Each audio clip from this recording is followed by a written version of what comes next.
नमस्कार दोस्तों, welcome to सरकार स्टडी बेस। तो चलिए दोस्तों, इस लेक्चर में हम पढ़ने वाले हैं खाद्य प्रसंस्करण के बारे में। खाद्य प्रसंस्करण से संबंधित जो हम सारी चीज़ है वो जानेंगे यहाँ पे। मतलब उससे संबंधित जो उद्योग है उसका जो महत्व है वो सारी चीज़ यहाँ पे हमारी क्लियर हो जाएगी।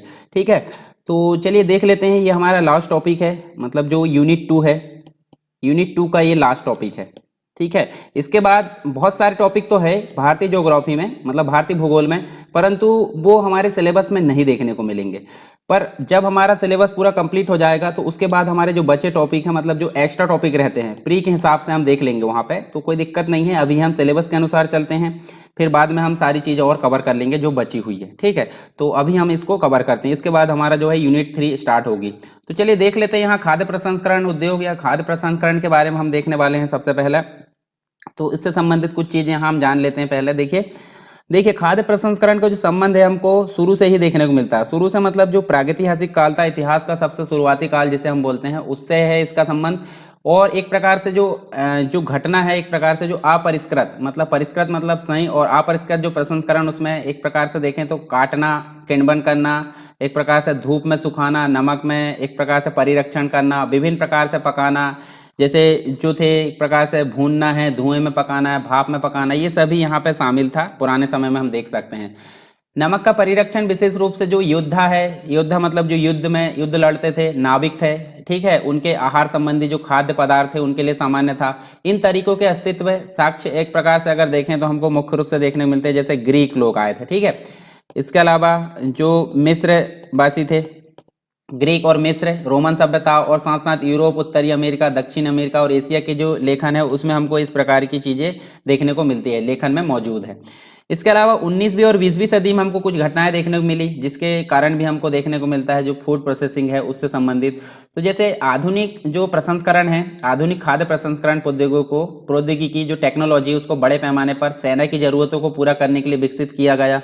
1809 में हम देख सकते हैं एक व्यक्ति थे जिनका नाम था एपर्ट निकोलस। एपर्ट निकोलस, इन्होंने एक प्रकार से, ये कहाँ के थे, ये थे फ्रांस के। ठीक है, फ्रांसीसी फौज को एक प्रकार से आहार पूर्ति के लिए, मतलब उनको एक प्रकार से भोजन पूर्ति के लिए, जो फ्रांसीसी फौज है उनको भोजन पूर्ति के लिए एक वैक्यूम था, वैक्यूम बॉटलिंग तकनीक का आविष्कार किया। किसने? Appert Nicholas. फ्रांस की जो फौज थी उनके लिए वैक्यूम बॉटलिंग टेक्निक 1809 में इन्होंने आविष्कार किया, इसलिए इन्हें फादर ऑफ कैनिंग इंडस्ट्री भी कहा जाता है। ठीक है, कैनिंग इंडस्ट्री के पिता इनको कहा जाता है। इसके बाद 1862 की अगर बात करें तो यहाँ पे हम देखने को मिलता है, जैसे जो एक पर्सन थे जिनको आप जानते होंगे, लुई पास्चर। ठीक है, लुई पास्चर, इनके द्वारा एक जो है क्या खोजा गया, पाश्चुरीकरण। ठीक है, पाश्चुरीकरण एक प्रकार से जो भोजन के सूक्ष्म जैविक परिरक्षण की दिशा में एक महत्वपूर्ण प्रयास हम देखने को मिलता है 1862 में। इसके अलावा हम देखें खाद्य प्रसंस्करण का अर्थ क्या होता है, मतलब इसका अगर तात्पर्य की बात करें हम, तो एक प्रकार से प्रसंस्करण मतलब होता है उन्नतीकरण। तो सिंपल रूप में हम क्या बोल सकते हैं खाद्य प्रसंस्करण को? खाद्य प्रसंस्करण का तात्पर्य जो है खाद्य पदार्थों का उन्नतीकरण, खाद्य पदार्थों का उन्नतीकरण हम इसको बोल सकते हैं। ठीक है, किसको? खाद्य प्रसंस्करण को। जैसे कि हम उदाहरण के रूप में लें, जैसे गेहूं होता है। ठीक है, तो गेहूं की बात करें तो गेहूं से क्या बनता है? ब्रेड का निर्माण होता है। फलों के गूदे एवं रस से क्या होता है? जैम का निर्माण होता है। ये सभी चीजें यहाँ तैयार की जाती है। इस प्रकार की स्थिति हमको खाद्य प्रसंस्करण के अंतर्गत देखने को मिलती है। साधारणतः हम देख सकते हैं खाद्य प्रसंस्करण खाद्य पदार्थों के जीवन क्षमता को बढ़ाने और उसकी गुणवत्ता में सुधार लाने के लिए एक प्रकार से कार्यात्मक रूप से उन्हें उपयोगी बनाने की दृष्टि से बहुत सारे तरीके हैं उनका उपयोग करता है। मतलब जो विनिर्माण है, जो औद्योगिक प्रक्रिया होती है, विनिर्माण की एक तकनीक इसको बोला जाता है, जिसमें खाद्य पदार्थों की गुणवत्ता, क्षमता और उसकी कार्यात्मक अधिक उपयोगी बनाने में ये सहायक होते हैं। खाद्य प्रसंस्करण अर्थात जो फूड्स है, एक प्रकार से खाद्य प्रसंस्करण को जो इंग्लिश हम बोलें तो इसको हम बोलते हैं फूड प्रोसेसिंग। ठीक है, फूड प्रोसेसिंग बोलते हैं। तो खाद्य प्रसंस्करण के जो क्षेत्र है, यानी कि फूड प्रोसेसिंग जो सेक्टर है, उसमें अगर देखें तो अर्थव्यवस्था के संपूर्ण विकास के लिए एक प्रकार से वो काफ़ी इंपॉर्टेंट है, क्योंकि यह कृषि और उद्योग के बीच में एक प्रकार से महत्वपूर्ण कड़ी का काम करते हैं या संबंध स्थापित करते हैं। ठीक है, कृषि से कच्चा माल निकाल के एक प्रकार से जो है बहुत सारे जो प्रोसेस करते हैं और कभी कभी कच्चा माल उद्योगों को प्रोवाइड करते हैं। तो इस प्रकार से ये कड़ी का भी काम करते हैं। खाद्य प्रसंस्करण एक प्रकार से देखें तो कृषि के वाणिज्यीकरण में एक प्रकार से हम देखें तो काफ़ी सहायता प्रदान की इसने, और कृषकों की आय बढ़ाया है, साथ में खाद्य निर्यात के लिए बाजार का सृजन किया है, रोजगार के अवसरों में वृद्धि किया है। तो ये सारी चीज़ हमको यहाँ पे खाद्य प्रसंस्करण के अंतर्गत देखने को मिलती है।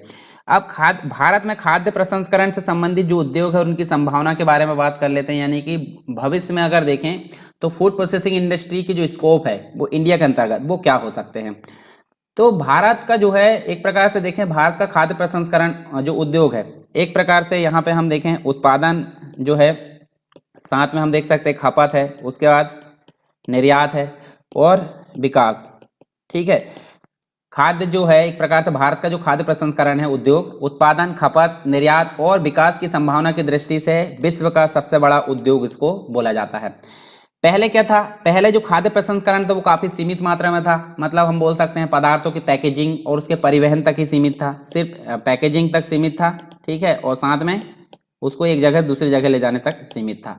पर बाद में इसकी डेफिनेशन बदल गई, यानी कि आगे चलकर अगर देखें मतलब जो पैकेजिंग और परिवहन के अंतर्गत हमको मुख्य रूप से क्या देखने को मिला, जैसे नमकीन है, दही, अचार बनाना ये शामिल था। पर बाद में इसकी परिभाषा कैसी हो गई, काफ़ी विस्तृत हो गई, यानी कि इसका काफ़ी विस्तार देखने को मिलता है। जो आगे चलकर अगर देखें तो बाजारों और जो प्रौद्योगिकी होती है टेक्नोलॉजी के आने से बाजार आ गए, बड़े बड़े बाजार का विस्तार हमको देखने को मिला, साथ में हमको टेक्नोलॉजी का विस्तार भी यहाँ देखने को मिला। तो इनके आने के कारण इस क्षेत्र में काफ़ी अधिक विस्तार हुआ। धीरे धीरे इसने जो है खाद्य पदार्थ की नई जो मद है यानी कि नई जो वस्तु है उनका उत्पादन करना शुरू कर दिया। जैसे कि अगर देखें तो खाने के लिए तैयार जो खाद्य प्रसंस्करण देखें, फल सब्जी उत्पाद, समुद्री उत्पाद, मांस, ये सभी चीज़ें इसमें शामिल की जाने लगी बाद में। तो अभी वर्तमान में हमको इसका काफ़ी अधिक विस्तार देखने को मिलता है। इससे संबंधित कुछ चीज़ें हम यहाँ जान लेते हैं, जैसे कृषि एवं खाद्य प्रसंस्करण सेक्टर से संबंधित। देखिए यहाँ हमको बहुत सारी चीज़ें देखने को मिलेगी, जैसे वस्तु के अंतर्गत फूड प्रोसेसिंग जो है यानी कि खाद्य प्रसंस्करण क्षेत्र है उसके अंतर्गत हम यहाँ देख सकते हैं, जैसे शक्कर है, ये भी इसी के द्वारा यहाँ पे बनाई जाती है। ठीक है, गन्ने से शक्कर, अनाज से अन्य अलग अलग प्रकार की चीज़ें बनाई जाती है, मसाले, ठीक है, खाद्य तेल। मत्स्य के अंतर्गत हम देख सकते हैं मछली का प्रसंस्करण किया जाता है और कुछ अन्य चीज़ें होती है। डेयरी के अंतर्गत देख सकते हैं दुग्ध से संबंधित उत्पाद, दुग्ध और दुग्ध से संबंधित उत्पाद हमको देखने को मिलता है। मांस और मुर्गी पालन से संबंधित भी यहाँ प्रसंस्करण हमको देखने को मिलता है। पेय पदार्थ में हम देख सकते हैं अल्कोहल, कोल्ड ड्रिंक्स, बोतल बंद पानी, चाय और कॉफ़ी और कुछ अन्य जो है पेय पदार्थ हमको यहाँ पर देखने को मिलते हैं। सुविधाजनक भोजन की अगर बात करें तो कुछ संसाधित फल और सब्जी यहाँ देखने को मिलते हैं, बेकरी के पदार्थ यहाँ देखने को मिलते हैं। तो ये सारी चीज़ हम देख सकते हैं कृषि एवं खाद्य जो प्रसंस्करण क्षेत्र है उसमें हमको ये सुविधाएं वर्तमान में देखने को मिलती है। मतलब काफ़ी अधिक विस्तार यहाँ पे खाद्य प्रसंस्करण का देखने को मिलता है। उसके बाद कुछ और चीज़ें हैं, जैसे कि यहाँ पे देख सकते हैं हम, देखिए जो सब सेक्टर से हम देख सकते हैं, देखिए जिसमें प्राइमरी और सेकेंडरी और टर्सरी, यानी कि आपको पता होगा इकोनॉमिक अगर पढ़े होंगे तो आपने प्राइमरी जो सेक्टर होते हैं, सेकेंडरी होते हैं और टर्सरी होते हैं। प्राइमरी मतलब कृषि से रिलेटेड होते हैं, सेकेंडरी मतलब उद्योग से रिलेटेड होते हैं और टर्सरी मतलब सेवा क्षेत्र से रिलेटेड होते हैं। 3 क्षेत्र होते हैं इकोनॉमी के अंतर्गत। तो यहाँ जो सब सेक्टर है उसके अंतर्गत हमको फूड प्रोसेसिंग इंडस्ट्री के अंतर्गत 3 जो प्रोसेसिंग है यानी कि प्राइमरी, सेकेंडरी और टर्सरी देखने को मिलती है। तो यहाँ हम देखिए फ्रूट्स एंड वेजिटेबल यानी जो फल और सब्जी होती है उसमें अगर प्राइमरी सेक्टर की बात करें तो प्राइमरी सेक्टर में आप देख सकते हैं क्या क्या किया जाता है, क्लीनिंग की जाती है, सॉर्टिंग की जाती है, ग्रेडिंग की जाती है, कटिंग की जाती है। फिर उसके बाद सेकेंडरी में उनका अलग अलग प्रकार से यहाँ चीज़ें बनती है, जैसे पल्क है, फ्लेक्स है, डाइड है, फ्लेवर्स है, प्रिजर्व है, पेस्टिसाइड है, ये सभी चीज़ें बनती है। मतलब हम बोल सकते हैं जो देखिए पल्प मतलब गूदा निकालना होता है, गुच्छे, ठीक है, उसके बाद जो है उसको सूखा लिया जाता है, स्वादिष्ट बना दिया जाता है, संरक्षित किया जाता है, कीटनाशक, ये सभी चीज़ें बनाने के यहाँ पे काम किया जाता है। टर्सरी क्षेत्र की अगर बात करें तो यहाँ पे देखिए इसी चीज़ से हमको यहाँ चीज़ें देखने को मिलती है, जैसे केचप है, आपने सुना होगा केचप मतलब चटनी हम बोल सकते हैं, ठीक है, जैम है, जूस है, पिकल्स है, प्रिजर्व्स है, कैंडीज, चिप्स, ये सभी हमको टर्सरी क्षेत्र में इनसे ही चीज़ें बनी हुई नजर आती है। अब ग्रेन्स और कैटल सेरल्स की अगर बात करें, जैसे अनाज, चावल वगैरह होता है, तो इसमें सॉर्टिंग और ग्रेडिंग पहली प्राइमरी प्रोसेसिंग होती है, सेकेंडरी प्रोसेसिंग इसी के बाद होती है। जैसे कि चावल का धूरा होता है, यानी चावल का जो आटा एक प्रकार से बोल सकते, चावल का कस होता है, आटा होता है, मेल्ट होता है, ठीक है, ब्रोकन, ये सभी चीज़ें यहाँ पे की जाती है इसके द्वारा, ठीक है, जो आटा निकलता है उसके द्वारा। उसके बाद उससे बिस्किट बनाई जा सकती है, नूडल्स बनाया जा सकता है, फ्लेक्स, केक्स, नमकीन, ये सभी चीज़ें इससे बनाई जा सकती है। फिर ऑयल सीड की अगर बात करें तो इसके अंतर्गत हमको पहली प्रोसेस क्या देखने को मिलती है, प्राइमरी सेक्टर में सॉर्टिंग और ग्रेडिंग की जाती है, फिर इससे इसका ऑयल केक बनाया जाता है। फिर आगे जाके देखें तो सनफ्लावर का, ग्राउंडनट, मस्टर्ड, सोया, ऑलिव ऑयल, ये सभी यहाँ पे हमको देखने को मिलता है। फिर बेवरेज की अगर बात करें, जो पेय पदार्थ होते हैं, ठीक है, पेय पदार्थ की बात करें तो यहाँ सॉर्टिंग और ब्लीचिंग और ग्रेडिंग की जाती है। साथ में आगे जाके देखें तो इनका पाउडर बनाया जा सकता है, ठीक है। डस्ट, लीफ, डस्ट मतलब होता है जो धूरा होता है, चूरा बोल सकते हैं हम, ठीक है। तो इसका ये बनाया जाता है, ठीक है। किसी चीज़ का जो पतला जो मटेरियल होता है, एक प्रकार से उसको पीस दिया जाता है, पूरा पाउडर बोल सकते हैं, ठीक है। पाउडर ही का दूसरा रूप एक प्रकार से। तो इससे tea bag, flavours, coffee, soft drinks, alcohol, जो ब्रीवेज पेय पदार्थ होते हैं, एल्कोहल मतलब जो नशीले पेय पदार्थ होते हैं, वो सारी चीज़ यहाँ पर बनाई जाती है। दूध की अगर बात करें तो यहाँ सॉर्टिंग, ब्लीचिंग और ग्रेडिंग देखने को मिलती है प्राइमरी सेक्टर में, प्राइमरी प्रोसेसिंग में। इससे पाउडर बनता है, दूध पाउडर जिसे बोलते हैं, इसका धूरा भी बनता है। लीफ भी यहाँ पे हम देख सकते हैं, लीफ मतलब जो पत्ती है वो। उसके बाद इससे भी tea bag, flavours, coffee, soft drinks, alcohol, जो ब्रिवरेज होते हैं, मतलब ये सारी चीज़ यहाँ हमको देखने को मिलती है। मीट और पोल्ट्री मतलब जो मुर्गी पालन और जो मांस का जो है, उसमें अब अगर प्रोसेसिंग देखें प्राइमरी तो ग्रेडिंग और रेफ्रिजरेशन हम देख सकते हैं। फिर इससे खोया बनता है, काटेज चीज़ बनती है, क्रीम बनती है। उसके बाद इसी से आगे देखें तो प्रोसेस मिल्क बोल सकते हैं। स्प्रेडेबल मतलब जो फैलने योग्य जो बसा होता है वो भी हम यहाँ देख सकते हैं, जैसे बटर है, चीज़ है। और योगर्ट्स मतलब जो दही होता है वो यहाँ पे देखने को मिलता है। फिर इसके बाद मीट एंड जो पोल्ट्री है उसके साथ में मेरीन प्रोडक्ट है, उसकी अगर बात करें तो ग्रेडिंग और रेफ्रिजरेशन हमको देखने को मिलता है। जो ग्रेडिंग होता है, ग्रेडिंग का मतलब क्या होता है? ग्रेडिंग का मतलब होता है एक प्रकार से उनको एक प्रकार से कैटेगराइज करना एक प्रकार से, और इससे खोया, कॉटेज, चीज़ और क्रीम यह बनाई जाती है। और इसी से आगे जाकर प्रोसेस मिल्क, स्प्रेडेबल फैट्स और योगर्ट्स, जो बटर और चीज़ होते हैं, वो सारी चीज़ यहाँ देखने को मिलती है। तो ये सब सेक्टर्स थे। साथ में हमने देखे हैं कुछ उनकी प्रोसेसिंग, यानी प्राइमरी प्रोसेसिंग, सेकेंडरी प्रोसेसिंग और टर्शियरी प्रोसेसिंग। इसके बाद हम देख सकते हैं आगे की जो है एक प्रकार से भविष्य में मतलब जो संभावनाएं हैं इसकी। तो भारतीय अर्थव्यवस्था का जो उदारीकरण है, उदारीकरण मतलब 1990-91 के आसपास अगर देखें तो इसमें, और उपभोक्ता की बढ़ती संपन्नता से खाद्य प्रसंस्करण क्षेत्र में विविधीकरण के लिए नए नए अवसर खोल दिए हैं। जो विभिन्न खाद्य पदार्थ है उसके प्रसंस्करण हेतु शीत का भंडारण सुविधाएं, फूड पार्क, पैकेजिंग केंद्र, मूल्यवर्धित केंद्र, विकिरण सुविधाएं, आधुनिक पशु बधशाला, ये सभी यहाँ विकसित की गई है। इसके बाद मतलब उदारीकरण और उपभोक्ता की बढ़ती संपन्नता के साथ साथ भारत में अगर देखें तो खाद्य प्रसंस्करण उद्योग का काफ़ी महत्व देखने को मिलता है, और अधिक यहाँ हमको जो है बढ़ता हुआ नजर आ रहा है, क्योंकि यह प्रत्यक्ष तौर पर कृषि के साथ जुड़ा है। देश में लोगों की जीवन शैली में परिवर्तन और अन्य कारणों से प्रसंस्करण उत्पाद की मांग बढ़ रही है। भारत के 72% लोग जो है कृषि से जुड़े हुए हैं, ये भी आपको पता होगा, और कृषि से जुड़े हैं और इससे जुड़ी गतिविधियों से रोजगार पा रहे हैं। साथ में हम सकल घरेलू उत्पाद और कृषि में इसका हिस्सा की अगर बात करें तो हम देख सकते हैं 14% इसमें देख सकते हैं, और कुल निर्यात अगर बात करें तो 9% कृषि जनित सामग्री से संबंधित यहाँ देख सकते हैं।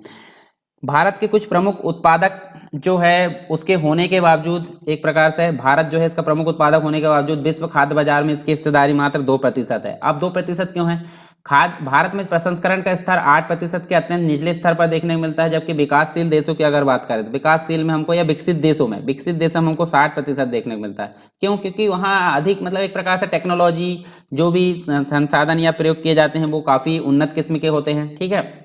भारत में निर्माण उद्यम क्षेत्र में खाद्य प्रसंस्करण का हिस्सा अत्यंत मतलब सेकेंडरी लेवल पर हम बोल सकते हैं, निचले लेवल पर।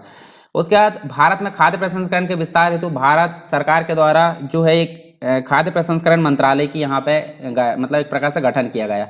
लेकिन उत्पादकों के प्रशिक्षण प्रक्रिया एवं उसके महत्व का ज्ञान न होने के कारण जो ग्रामीण होते हैं, ग्रामीणों को कृषि जन उत्पादों का पर्याप्त लाभ नहीं मिल पाता। परंतु अगर देखें भारत में, तो भारत में खाद्य पदार्थों की बढ़ती मांग तथा खाद्यान्न उत्पादन को देखते हुए खाद्य प्रसंस्करण जो है उसकी व्यापक संभावना हमको भविष्य में देखने को मिलती है। तो इससे संबंधित कुछ जो है निम्न बिंदु हमको देखने को मिलते हैं। जैसे खाद्य प्रसंस्करण उद्योग की कुछ व्यापक संभावना के बारे में देखें तो यहाँ हमको देखने को मिलता है कि हमको देखिए लघु एवं कुटीर जो प्रसंस्करण उद्योग उनकी स्थापना की अगर बात करें तो कृषि आधारित अर्थव्यवस्था के बावजूद देश में जहां किसानों को बेहतर जो है उत्पादन होने पर फसल की कम कीमत मिलती है, वहीं अगर देखें तो कम उत्पादन होने पर घाटे का सामना भी करना पड़ता है, ठीक है।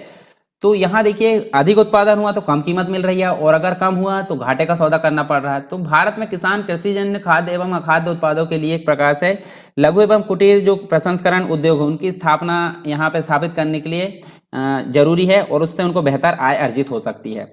साथ में देखें उत्पादन और निर्यात की बात कर लेते हैं, तो भारत के जो खाद्य प्रसंस्करण उद्योग है उस क्षेत्र में प्रसंस्करण खाद्य पदार्थ के उत्पाद और निर्यात की पर्याप्त संभावनाएं हमको देखने को मिलती, क्योंकि देश का खाद्य बाजार जहां अगर देखें 10 करोड़ रुपए का है, मतलब एक प्रकार से खाद्य बाजार कितने का है, 10 करोड़ रुपए का है, और वहीं खाद्य प्रसंस्करण उद्योग का हिस्सा कितना है, 53% है। तो इसके कारण हम यहाँ देख सकते हैं उत्पादन और निर्यात की काफ़ी अधिक संभावना यहाँ देखने को मिलती है। साथ में हम देख सकते हैं जो इसके अंतर्गत खाद्य प्रसंस्करण उद्योग से करोड़ों लोगों को प्रत्यक्ष और अप्रत्यक्ष रूप से रोजगार मिलता है। देश के सकल घरेलू उत्पाद जिसे हम बोलते हैं जीडीपी, ठीक है, जीडीपी में खाद्य प्रसंस्करण उद्योग जो क्षेत्र है उसका योगदान 6.5% देखने को मिलता है, जिसमें काफ़ी व्यापक संभावनाएं देखने को मिलती है भविष्य में। खाद्य प्रसंस्करण उद्योग के तहत विभिन्न प्रकार के उत्पाद निर्मित होते हैं, इसलिए जो खाद्य प्रसंस्करण जो कंपनियां होती है उसके लिए काफ़ी अधिक संभावनाएं यहाँ देखने को मिलती है। आज खाद्य प्रसंस्करण संबंधी विभिन्न उत्पादों की मांग तेजी से बढ़ रही है, जिसके कारण भारत के लोगों की बढ़ती हुई प्रति व्यक्ति आय यहाँ पे देखने को मिलती है। साथ में देख सकते हैं वर्तमान में अगर देखें तो देश में फल और सब्जियों के लगभग हम देखें तो फल और सब्जियों क्या 2% तक देख सकते हैं फल और सब्जियों की। दूध की अगर बात करें तो 37%, मीट और जो मांस और मुर्गी पालन उसमें 1%, मत्स्य उत्पाद में 12%, ये सभी प्रसंस्करण इसमें शामिल है। जबकि जो विकसित देश है इसकी मात्रा हमको 80% देखने को मिलती है। तो खाद्य प्रसंस्करण की हम देख सकते हैं, देखिए यहाँ पे हमको बहुत कम है, परंतु 80% अगर देखें अन्य देशों की तो हमको यहाँ व्यापक संभावनाएं देखने को मिलती है, ठीक है, खाद्य प्रसंस्करण जो व्यवसाय है उसके अंतर्गत।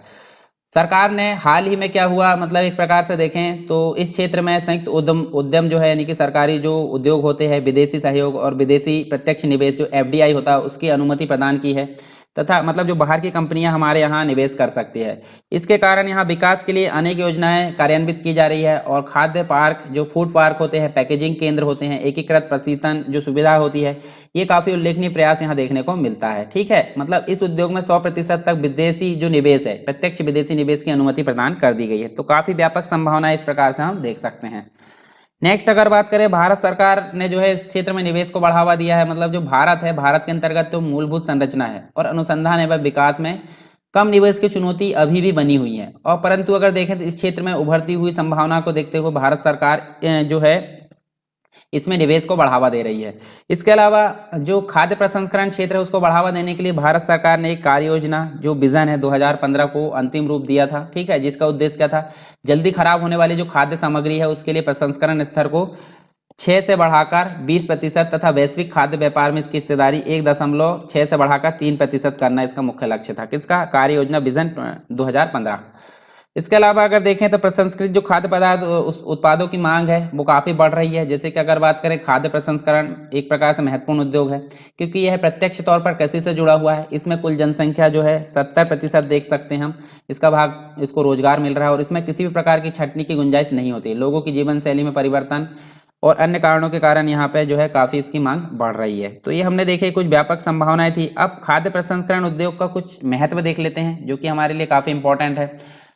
मतलब एक प्रकार से जो सिग्निफिकेंस है और फूड इंडस्ट्री, मतलब फूड प्रोसेसिंग इंडस्ट्री, उसके बारे में हम यहाँ देखने वाले हैं, यानी कि खाद्य प्रसंस्करण उद्योग का महत्व है। तो देखिए, पहली अगर बात करें, तत्कालीन आवश्यकता जो है उच्च गुणवत्ता के साथ यहाँ पूर्ति होना, तत्कालीन आवश्यकताओं को उच्च गुणवत्ता के साथ पूर्ति करना यहाँ एक मुख्य जो है महत्व देख सकते हैं हम। यानी कि अधिकांश लोग जो है खाद्यान्न उत्पादन वाले जो क्षेत्र है उससे काफ़ी दूर शहरों में रहते हैं, ठीक है। साथ ही समय के अभाव यहाँ पर रहता है तथा जो प्रसंस्कृत यानी प्रोसेस्ड जो खाद्य सामग्री है उसके लिए हम एक प्रकार से उनके लिए काफ़ी सहायता प्रदान करती है। जैसे कुछ ही लोगों के पास खाने बनाने जो भी है बाहर रहा करते हैं और वहाँ उनको बनाने में प्रॉब्लम होती है, जो खाना होता है, भोजन होता है, तो उनके लिए यहाँ पे हम देख सकते हैं तत्कालीन आवश्यकता की पूर्ति करने में काफ़ी इंपॉर्टेंट सिद्ध होते हैं यहाँ पे। दूसरा, खाद्य सामग्री से हानिकारक जीवों को हटाना, यानी कि खाद्य प्रसंस्करण के माध्यम से जो हानिकारक जीव होते हैं पदार्थ के अंतर परिरक्षण किया जाता है, आसान विपणन एवं वितरण तथा गुणवत्ता में वृद्धि की जाती है। इसके अलावा यह कई खाद्य पदार्थों की मौसमी उपलब्धता को भी बढ़ाता है, वह दूरस्थ प्रदेशों में भी गुणवत्ता खाद्य पदार्थों के परिवहन को सक्षम बनाता है। तो ये भी काफ़ी इंपॉर्टेंट है। उसके बाद आधुनिक खाद्य प्रसंस्करण तकनीक के बिना हम देख सकते हैं सुपरमार्केटों का विकास संभव नहीं होता तथा लंबे समय की यात्राएं और सैन्य अभियान का निष्पादन भी काफ़ी महंगा और कठिन होता है, ठीक। इसके अलावा जीवन की गुणवत्ता में सुधार हमको देखने को मिलता है। जैसे एक आधुनिक खाद्य प्रसंस्करण जो है एलर्जी, मधुमेह वाले जो लोग हैं और कुछ सामान्य खाद्य पदार्थों का जो खाद्य तत्व है उनका सेवन न कर पाने के कारण लोगों की जीवन की गुणवत्ता में भी सुधार करता है। खाद्य प्रसंस्करण विटामिन मिनरल्स जैसे अतिरिक्त पोषक तत्वों को भी खाद्य पदार्थों से जोड़ सकता है। ठीक है, जो खाद्य प्रसंस्करण है उसमें ताजे पदार्थ की तुलना में ये बेहतर ऐसा माना जाता है कि जो प्रसंस्कृत खाद्य पदार्थ है अक्सर ताजे खाद्य पदार्थों की तुलना में बेहतर माने जाते हैं, क्योंकि ताजी सब्जी, फल और कच्चा मांस शीघ्र खराब होने पर गंभीर बीमारियां फैला देता है, सूक्ष्म जीवियों को आश्रय देता है। अतः खाद्य जो प्रसंस्कृत मतलब जो प्रसंस्कृत खाद्य है उसमें पदार्थ लंबे समय तक क्या होता है, लंबी दूरी के परिवहन के बाद भी यहाँ पे अच्छी गुणवत्ता के साथ उपलब्ध हो जाता है। उसके बाद खाद्य उत्पादों के अपव्यय में कमी, अर्थात भारत में जो है खाद्य उत्पादों का अपव्यय यहाँ पे ज़्यादा होता है और काम की चीज़ जो है कम निकल पाती है, जिससे प्रतिवर्ष हजारों टन अनाज बर्बाद होता है। इस संदर्भ में खाद्य प्रसंस्करण उद्योग इस बर्बादी को कम करने में अपनी महत्वपूर्ण भूमिका निभाते हैं। इसके अलावा ग्रामीण क्षेत्रों को काफ़ी लाभ है, साथ में अन्य क्षेत्र जैसे कि पूर्व से पश्चिम और उत्तर से दक्षिण तक विविध प्रकार के कृषि उत्पाद ग्रामीण आत्मनिर्भरता के कारक हमको देखने को मिलते हैं, जैसे कश्मीर के मेवे, हिमाचल के जो है सेब व मशरूम, हरियाणा पंजाब में मतलब जो हरियाणा पंजाब और उत्तर प्रदेश का गेहूं चावल, मध्य प्रदेश का सोयाबीन, पश्चिमी उत्तर प्रदेश और महाराष्ट्र का गन्ना हमको देखने को मिलता है। तो खाद्य प्रसंस्करण उद्योग के माध्यम से इन सभी प्रसंस्कृत जो है एक प्रकार से इनको प्रसंस्कृत किया जाता है और इससे ग्रामीण क्षेत्रों को काफ़ी लाभ होता है। ठीक है, साथ में अर्थव्यवस्था को भी यहाँ पे मजबूती प्रदान की जा सकती है। इसके अलावा रोजगार के अवसरों का विकास यहाँ देखने को मिलता है, यानी कि जो भारत में बढ़ती बेरोजगारी को देखते हुए छोटे एवं असंगठित क्षेत्रों में इसका विस्तार कर रोजगार के अवसरों का विकास किया जा सकता है। इसके अलावा खाद्य जो प्रसंस्करण उद्योग उसमें आय के विकेंद्रीकरण तथा समान वितरण में महत्वपूर्ण भूमिका निभाता है, जो कि ग्रामीण क्षेत्र के विकास के साथ साथ जो प्रादेशिक क्षेत्र है, प्रादेशिक एवं आय की जो विषमता उसको भी कम करता है। ठीक है, तो ये हमने कुछ इंपॉर्टेंस देखे हैं खाद्य प्रसंस्करण उद्योग के, काफ़ी इंपॉर्टेंट है। आप इनको जो है अपने शब्दों में भी लिख सकते हैं और अगर जो मैंने बोला हूँ उसके अनुसार अगर आप नोट्स 2-3 बार रिवीजन कर लेंगे तो आपको सिर्फ पॉइंट याद रखना पड़ेगा। पॉइंट याद रखने की जरूरत नहीं, 1-2 बार आप देख लोगे तो आपको पिक्चराइज रूप में दिमाग में फिट हो जाएगा। अब आगे देखते हैं खाद्य प्रसंस्करण उद्योग की जो समस्या है उसके बारे में यहाँ देख लेते हैं, यानी problems of food processing industries. तो इसमें हमको काफ़ी देखने को मिलती है कुछ मतलब जो है इतना फ़ायदा है। तो देखिए हर किसी भी चीज़ के दो पक्ष होते हैं। ठीक है, तो दो पहलू होते हैं, एक तो नकारात्मक और एक सकारात्मक। हालांकि ये जो है प्रतिशत मतलब नकारात्मक और सकारात्मक जो होता है प्रतिशत ज़्यादा कम हो सकता है, यानी कि नकारात्मकता ज़्यादा हो सकती है या कभी कभी सकारात्मकता ज़्यादा हो सकती है। तो खाद्य प्रसंस्करण का इतना महत्व है, उसके बाद भी उसकी कुछ समस्या है वो हम यहाँ पे बात कर लेते हैं। जैसे विटामिन की मात्रा में कमी, ऐसा बोला जाता है। देखिए जो खाद्य प्रसंस्करण उद्योग है उनके द्वारा दावा किया जाता है कि जो प्रसंस्कृत खाद्य पदार्थ है वो प्राकृतिक रूप से जो पाए जाने वाले पदार्थ है उसकी तुलना में विटामिन, तंतु, खनिज पदार्थ की मात्रा उसमें अधिक होती है। पर हम सही मायने में अगर देखें तो ताजे फलों की तुलना में जो डिब्बाबंद फल है उसमें विटामिन की मात्रा हमको कम यहाँ पे देखने को मिलती है। ये प्रमुख समस्या एक प्रकार से देखने को मिलती है। फिर खाद्य पदार्थ जो होता है उसमें जो पौष्टिक मूल्य है उसकी कमी यहाँ पे घटाते हुए मतलब वो घटाता है और ऐसे खतरों को जन्म देता है जिनका खतरा प्राकृतिक और मतलब प्राकृतिक तौर पर पाए जाने वाले जो उत्पाद है उसमें नहीं होता है। अक्सर जो प्रसंस्कृत खाद्य पदार्थ है उसमें स्वाद और संरचनावर्धक कारकों को खाद्य पदार्थों में मिलाया जाता है, जिससे उनका पोषण मूल्य कम हो जाता है और अस्वास्थ्य कारक मतलब जो अस्वास्थ्यकर हो जाते हैं। उदाहरण के लिए अगर देखें तो जैसे प्रसंस्करण के दौरान नाइट्रेट या सल्फाइड जो होता है जैसे परिरक्षकों का प्रयोग किया जाता है, जिनके कारण स्वास्थ्य पर प्रतिकूल प्रभाव पड़ता है। तो इस प्रकार हम देख सकते हैं पौष्टिक मूल्यों में कमी देखने को मिलती है। आवश्यक पोषक तत्वों में कमी भी यहाँ देखने को मिलती है। जैसे जो प्रसंस्कृत खाद्य पदार्थ होते हैं उसमें ताज़ा खाद्य पदार्थों की तुलना में आवश्यक पोषक तत्व कम हो जाते हैं, जिस कारण इनमें कैलोरी की मात्रा भी कम मिलती है। सुविधा और कम लागत के लिए उपभोक्ता की मांग को संतुष्ट करने के लिए अक्सर जंक फूड जैसे खाद्य पदार्थ व्यापक पैमाने पर प्रसंस्कृत किए जाते हैं। स्वच्छता मानकों की कभी कभी अनदेखी की जाती है, मतलब बाजार की बढ़ती हुई मांग को पूरा करने के लिए अक्सर क्या होता है उद्योगों के द्वारा इस प्रकार की अनदेखी की जा सकती है। स्वच्छता मानकों को ध्यान में नहीं रखा जा सकता, जिससे कभी कभी गंभीर परिणाम भी उत्पन्न हो जाते हैं। जैसे हाल ही में अगर देखें तो जैसे जो मैगी थोड़े दिन पहले हम देख सकते हैं मैगी के संदर्भ में देखने को मिला नकारात्मक परिणाम देखे गए। ठीक है, इसके अलावा पर्याप्त मात्रा में उत्पादन नहीं होता है। जो बढ़ती हुई मांग है उसको पूरा करने के लिए खाद्य प्रसंस्करण के द्वारा इस प्रकार की जो है अव्यवस्था देखने को मिलती है। पर्याप्त मात्रा में उत्पादित नहीं होते, जिसके कारण बाजार में निम्न गुणवत्ता वाले जो प्रसंस्कृत पदार्थ है वो आ जाते हैं और साथ में उसके परिणाम भी हमको नकारात्मक देखने को मिलते हैं। तो ये कुछ समस्याएं थी, हालांकि कुछ बहुत सारे फायदे हैं, फिर भी हम समस्या को भी ध्यान में दोनों पक्ष को लेकर चलना है। ठीक है, एग्जाम के पॉइंट्स है, क्योंकि आपको जब मेंस लिखना होगा तो वहाँ आपको दोनों पक्ष पूछे जा सकते हैं। तो आपको दोनों ही पक्ष इंटरव्यू में भी आपको खास करके दोनों पक्ष पक्ष को ध्यान में रखना है किसी भी चीज़ के, क्योंकि आप एक अधिकारी बनने की तैयारी कर रहे हो, ठीक है, एक सिविल सर्वेंट बनने की तैयारी कर रहे हो, लोक सेवक, तो आपको दोनों चीज़ों के बारे में वहाँ पे पता होना चाहिए। अब बात कर लेते हैं भारत में खाद्य प्रसंस्करण संबंधी संस्था एवं कानूनी पहल की। तो कुछ इंपॉर्टेंट हम देख सकते हैं, जैसे खाद्य प्रसंस्करण उद्योग मंत्रालय, प्रमुख नीतिगत पहल, फल उत्पाद आदेश 1955, मांस खाद्य उत्पाद आदेश 1973, खाद्य सुरक्षा मानक अधिनियम 2006 और राष्ट्रीय खाद्य प्रसंस्करण मिशन। तो इन सभी चीज़ों के बारे में हम यहाँ पे एक एक करके देख लेते हैं। सबसे पहली बात करते हैं खाद्य प्रसंस्करण उद्योग मंत्रालय की। तो जो खाद्य प्रसंस्करण उद्योग मंत्रालय है वो एक प्रकार से खाद्य प्रसंस्करण क्षेत्र को विकास को प्रोत्साहित करने के लिए इसकी स्थापना की गई थी। स्थापना कब की गई थी? 1988 में, जुलाई 1988 में इसकी स्थापना की गई थी। यह मंत्रालय समग्र राष्ट्रीय प्राथमिकता और उद्देश्यों के भीतर खाद्य प्रसंस्करण उद्योगों के एक प्रकार से जो नीति होती है और योजनाएं उनके निर्माण और क्रियान्वयन के लिए एक प्रकार से जिम्मेदार होता है। मंत्रालय इस क्षेत्र में अधिक से अधिक जो है निवेश, अगर देखें निवेश है, साथ में मदद की बात करें, खाद्य प्रसंस्करण उद्योग को स्वस्थ एक प्रकार से स्वस्थ विकास के लिए अनुकूल माहौल बनाने, उत्प्रेरक और मार्गदर्शक के रूप में भी कार्य करता है। इन समग्र उद्देश्यों के भीतर अगर मंत्रालय की बात करें तो कृषि भंडारण, साथ में परिवहन और कृषि खाद्य उत्पादन की बुनियादी सुविधाओं का विकास भी करता है।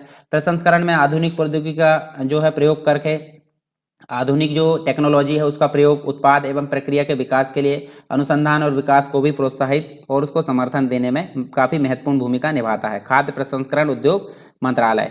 इसके बाद हम देख सकते हैं कुछ प्रमुख नीतिगत पहल की। तो यहाँ देख सकते हैं खाद्य प्रसंस्करण की जो पहचान है उसकी बात करें तो रोजगार की संभावना वाले उद्योग के रूप में की गई है। इसके बाद अगर देखें तो उद्योग अधिनियम जो आया था, यानी कि अधिकांश जो प्रसंस्कृत खाद्य सामग्री है वो उद्योग अधिनियम, जिसके अंतर्गत अगर देखें विकास और नियमन है 1991 के द्वारा लाइसेंस के दायरे से इसको बाहर रखा गया, यानी कि लाइसेंस की छूट दी गई है। लाइसेंस न होने पर भी जो है ये प्रसंस्कृत किए जा सकते हैं इन उद्योगों के द्वारा। इस छूट के दायरे में लघु क्षेत्र और मादक पेय पदार्थों के लिए आरक्षित वस्तुएं शामिल नहीं की जा सकती। बैंकों की जो ऋण सुविधा होती है उसमें प्राथमिक सूची में इन्हीं उद्योगों का नाम शामिल किया गया है, ठीक है, आसान ऋण की उपलब्धता के लिए। इसके अलावा नाबार्ड की बात करते हैं, जो कृषि से रिलेटेड जो बैंक है, ठीक है। अच्छा, नाबार्ड का फुल फॉर्म बताइए और नाबार्ड किस सन में स्थापित किया गया था, इसका आपको कमेंट बॉक्स में आंसर बताना है। जो प्रसंस्कृत एक प्रकार से प्रसंस्करण हेतु बुनियादी ढांचे और बाजार के विकास के लिए नाबार्ड ने राहत कोष की व्यवस्था की, जिसमें 1000 करोड़ रुपए की कोष की व्यवस्था की, साथ ही 200 करोड़ रुपए की विशेष कोष की व्यवस्था भी इसके द्वारा की गई है। तो दो कोष इसके द्वारा बनाए गए, एक तो 1000 करोड़ और एक 200 करोड़, एक राहत कोष है और एक विशेष राहत कोष है, ठीक है। यहाँ देख सकते हैं हम अधिकांश प्रसंस्कृत खाद्य मदों में हमको एक प्रकार से 100% तक विदेशी इक्विटी को स्वतः अनुमोदन का प्रावधान किया गया है। इसके अलावा खाद्य प्रसंस्करण जो मशीनरी होती है, ठीक है, उसके उत्पाद शुल्क को घटाकर यहाँ पे 10% से 6% लाने की घोषणा की गई है, ठीक है। हालांकि ये पूरा भी किया जा रहा है। एक पोर्टल हमको देखने को मिलता है खाद्य प्रसंस्करण क्षेत्र में निवेश का जो प्रभाव बढ़ाने के लिए संभावित जो निवेशक होते हैं, उद्यमी होते हैं, ठीक है, बिजनेसमैन, जिनकी मदद के लिए हेल्प डेस्क टाइप का एक इन्वेस्टर्स पोर्टल यहाँ पे बनाया गया है। केंद्र प्रायोजित स्कीम राष्ट्रीय खाद्य प्रसंस्करण मिशन के अंतर्गत ई मॉनिटरिंग शुरू की गई है, ठीक है। ई मॉनिटरिंग मतलब राष्ट्रीय खाद्य प्रसंस्करण मिशन की ई मॉनिटरिंग यहाँ पर शुरू की गई है। सोलर ड्रायर की अगर बात करें तो यहाँ पर जम्मू कश्मीर के लद्दाख क्षेत्र लेह कारगिल, यहाँ पर सोलर ड्रायर लगाने के बारे में अध्ययन किया जा रहा था, जो कि पूरा हो भी गया था, ठीक है। मेगा फूड पार्क की अगर बात करें तो यहाँ पे हम देख सकते हैं बिहार है, उसके बाद हम देख सकते हैं महाराष्ट्र है, हिमाचल प्रदेश और छत्तीसगढ़ है, ठीक है। तो इनमें 5 एक प्रकार से मेगा फूड पार्क लगाने की मंजूरी दी गई। उसके बाद कोल्ड चेन परियोजना की अगर बात करें तो हम देख सकते हैं कोलकाता, उसके बाद उत्तराखंड का जो नगर है एक, मुंबई के 3 जो कोल्ड चेन परियोजना वो चालू हो गई है और 20 नई कोल्ड चेन परियोजनाओं को भी यहाँ पे मंजूरी दी गई है। तो यहाँ हम देख सकते हैं कुछ गवर्नमेंट के द्वारा कुछ नीतिगत पहल यहाँ पे कुछ इंपॉर्टेंट थी। अब बात कर लेते हैं फल उत्पाद आदेश की। तो फल उत्पाद आदेश के अंतर्गत हम देख सकते हैं जो कि 1955 के अंतर्गत है। तो ये जो है एक प्रकार से अनिवार्य वस्तु अधिनियम 1955 की धारा 3 के अंतर्गत लागू किया गया है और इसका जो लक्ष्य क्या होता है, फल और सब्जी जो होते हैं उनके उत्पादों के विनिर्माण, साफ सफाई, स्वच्छता के विनियमन, इन सभी को लागू करना इसका मुख्य लक्ष्य होता है। साथ में अगर देखें तो इसका लक्ष्य जो होता है यह सुनिश्चित करना भी होता है कि स्वच्छ और अच्छी गुणवत्ता की मदों का विनिर्माण और विक्रय किया जा सके। इसका जो कार्यान्वयन की अगर बात करें तो जो मंत्रालय है, मंत्रालय द्वारा फल और सब्जी संरक्षण निदेशालय के माध्यम से किया जाता है। निदेशालय के दिल्ली एक प्रकार से अगर देखें तो ये दिल्ली में देखने को मिलता है, एक कोलकाता में देखने को मिलता है, एक चेन्नई में देखने को मिलता है, गुवाहाटी में। ये कुछ हमको एक प्रकार से 5 जो है दिल्ली, मुंबई, कोलकाता, चेन्नई और गुवाहाटी, ये 5 क्षेत्रीय कार्यालय देखने को मिलते हैं और लखनऊ में एक उप कार्यालय भी हमको देखने को मिलता है। नेक्स्ट देख सकते हैं मांस खाद्य उत्पाद आदेश 1973 की, तो ये भी एक प्रकार से वस्तु अधिनियम अनिवार्य जो वस्तु अधिनियम 1955 है उसकी धारा 3 के अंतर्गत ये लागू किया गया है और इसका लक्ष्य जो है एक प्रकार से अगर देखें तो इसका लक्ष्य हम देख सकते हैं उपभोक्ताओं को पूर्ण रूप से मांस खाद्य जो उत्पाद है उसकी आपूर्ति को सुनिश्चित करना है और पशु को मारने के पहले मारने के पश्चात निरीक्षण करके मांस खाद्य उत्पादन की गुणवत्ता का जो है एक प्रकार से परीक्षण करना इसका मुख्य लक्ष्य है ताकि मांस खाद्य उत्पाद के प्रसंस्करण की स्वच्छता की स्थिति को सुनिश्चित किया जा सके। नेक्स्ट है खाद्य सुरक्षा और मानक अधिनियम 2006 की, तो खाद्य सुरक्षा और मानक अधिनियम 2006 के अंतर्गत विभिन्न प्रावधान हमको देखने को मिलते हैं, जैसे कि इससे संबंधित जो है खाद्य संबंधी जो कानून है उनको समेकित करना यहाँ मुख्य लक्ष्य है। उसके बाद प्रावधान है, उसके बाद खाद्य जो सुरक्षा खाद्य सामग्री के विज्ञान आधारित मानक रखने के लिए खाद्य सुरक्षा और मानक प्राधिकरणों की स्थापना करना, इसका एक प्रकार से प्रावधान है। फिर विभिन्न चीज़ों का रेगुलेशन या विनियमन करना, जैसे कि मानव उपभोग के लिए खाद्य मदों की सुरक्षित और पूर्ण रूप से खाद्य की उपलब्धता सुनिश्चित करने की दृष्टि से विनिर्माण, भंडारण, बिक्री, वितरण और आयात को विनियमन करना। फिर उसके बाद देखें तो ये बेहतर मानक का निर्धारण भी सुनिश्चित करता है। इसके अलावा खाद्य प्रसंस्करण उद्योग मंत्रालय द्वारा की गई उपरोक्त पहल के अंतर्गत अगर देखें तो ये वाली ठीक है, इसके कारण भारतीय प्रसंस्करण उद्योग वैश्विक मंच पर प्रतिस्पर्धा में प्रतिस्पर्धा के दौर में शामिल हुआ है और आधिकारिक तौर पर देखें तो लोग मूल्य वर्धित उत्पादों का उपभोग कर रहे हैं। ठीक है, उद्योग के पास बहुत अधिक निर्यात के अवसर है और कृषि उपज बढ़ाने, रोजगार जो है उसको सृजित करने, उसके अलावा देश भर में बहुत बड़ी संख्या में लोगों का जीवन स्तर उठाने में इसकी काफ़ी भूमिका रही है। इसके अलावा राष्ट्रीय खाद्य प्रसंस्करण मिशन जो नीतिगत पहल के अंतर्गत देखें तो हम देख सकते हैं national mission on food processing इसे बोलते हैं।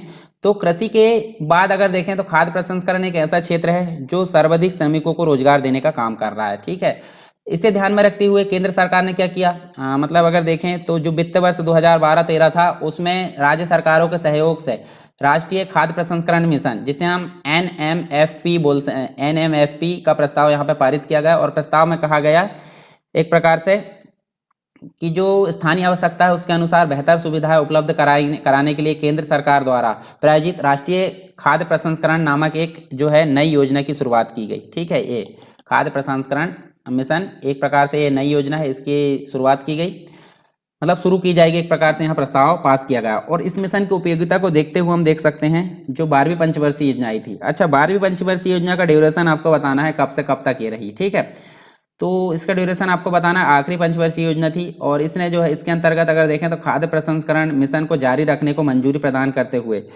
लगभग यहाँ पे 16 करोड़ रुपए का यहाँ प्रावधान किया गया और 16 करोड़ में हम देख सकते हैं जो 1250 थे वो केंद्र के थे प्लस 350 करोड़ वो राज्य के, यानी कि दोनों की संबंधित यहाँ भागीदारी हम देख सकते हैं 1250 प्लस 350। इसके अलावा हम देख सकते हैं इस मिशन के तहत अगर देखें तो इस मिशन के तहत हमको जो लक्ष्य है वो देखने को मिलते हैं, जैसे आधुनिकीकरण, स्थापना, जो उद्योग है उनके आधुनिकीकरण, उद्योगों की स्थापना, उद्योगों की प्रौद्योगिकी उन्नयन, शीतगृह, मूल्यवर्धन और गैर वाणिज्यिक उत्पादों की सुरक्षा हेतु बुनियादी सुविधाओं के विकास से संबंधित इसका जो है लक्ष्य था। साथ में मानव संसाधन विकास और इस उद्योग को बढ़ावा देने वाली जो गतिविधियां हैं उन कार्यक्रमों को राज्य सरकार द्वारा लागू किया जाएगा। ये सभी इसके लक्ष्य हम देख सकते हैं। इसके अलावा जो राज्य और केंद्र शासित प्रदेश हैं उनके बीच में आपसी तालमेल बैठाने का यहाँ पे काम किया गया, यानी कि संरचनात्मक और संस्थानात्मक गैप को दूर करने या कुशल आपूर्ति व्यवस्था को मजबूत बनाने में मदद करेगा। इस प्रकार से यहाँ व्यवस्था की गई।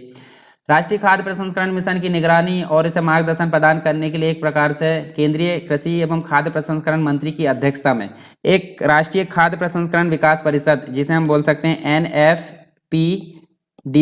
NFPDC इसका जो है गठन किया गया। राष्ट्रीय खाद्य प्रसंस्करण विकास परिषद में विभिन्न जो राज्य है उनके प्रति हम देख सकते हैं औद्योगिक क्षेत्र और संबंधित जो भारत सरकार है उसके मंत्रालय के प्रतिनिधि शामिल होंगे। ठीक है, जो NFPDC है उसका एक आधारभूत एक प्रकार से जो राष्ट्रीय खाद्य प्रसंस्करण मिशन है उसका आधारभूत लक्ष्य कृषि एवं खाद्य प्रसंस्करण उद्योग मंत्रालय की योजनाओं का विकेंद्रीकरण करना है। तो ये एक प्रकार से हमने कुछ नीतिगत पहल देखे थे।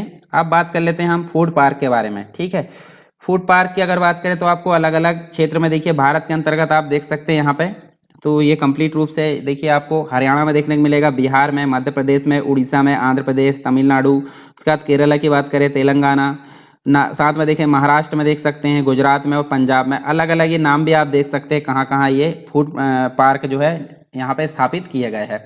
चलिए इसके बारे में जान लेते हैं कुछ। यानी कि जो सरकार है, गवर्नमेंट है, खाद्य प्रसंस्करण क्षेत्र को बढ़ावा देने के लिए क्या हो रहा है, बढ़ावा देने के लिए जो कृषि व मेगा फूड पार्क है उसकी अवधारणा पर कार्य कर रही है। और भारत के विभिन्न शहरों में ये स्थापित, एक प्रकार से स्थापित मेगा फूड पार्क प्रसंस्करण के क्षेत्र में जो विदेशी निवेश है, ठीक है, जो एफडीआई जिसे बोलते हैं विदेशी निवेश को भी काफ़ी आकर्षित कर रहा है, ठीक है, विदेशी निवेश को। उसके अलावा देखें $23 मिलियन की सहायता यहाँ जो गवर्नमेंट है उसके द्वारा यहाँ सहायता जारी की गई।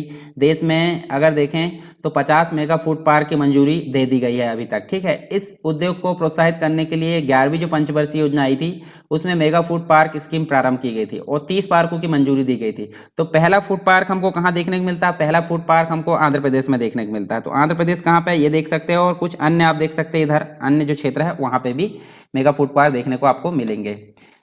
चलिए आगे बात कर लेते हैं खाद्य प्रसंस्करण क्षेत्र की कुछ जो है पूर्ववर्ती और अग्रवर्ती आवश्यकताओं की। तो सबसे पहले बात करते हैं पूर्ववर्ती आवश्यकताएं। तो यहाँ देखिए सबसे मुख्य हमको देखने को मिलता है मध्यस्थ की भूमिका, ठीक है। मतलब जो संसाधक होते हैं और बाजार होते हैं उन दोनों के बीच में मध्यस्थ की भूमिका निभाने का काम या मजबूत संबंध बनाने का काम किसका होता है, फूड प्रोसेसिंग जो है एक प्रकार से खाद्य प्रसंस्करण क्षेत्र है उनका होता है, जो लागत अर्थव्यवस्था तथा बिचौलियों के उन्मूलन को प्रभावकारी यहाँ मतलब एक प्रकार से अलग करते हैं, ठीक है।